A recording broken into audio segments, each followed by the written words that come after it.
Hey, I'm Danny Metters. I'm here at InfoComm 2026, and we're here in the Rockware booth. I have a cool new product that we're going to talk about today. It's our RC941U conference camera. So what's really great about this PTZ camera is it actually does presenter tracking, and it starts by using gesture control. So on the left, it basically says we're going to put up what's called, I call it the OK symbol, and then it's instantly going to recognize that I'm the presenter. So no matter wherever I walk around in here in the show, you can see that how well it's going to track me as I move. I can go very far back and it's still going to track me. So this is great for boardrooms, for training rooms, anything like that where a presenter is going to be walking around and needing something to be tracked. And easily as it was to start, all we have to do is hold up and show that we're going to stop.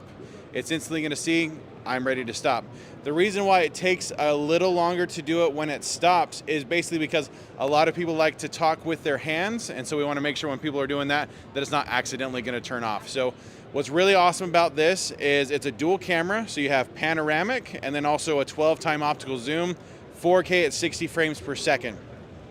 Now, if you want to learn more about this product or all of our other products, you can visit our website, which is rocware.com.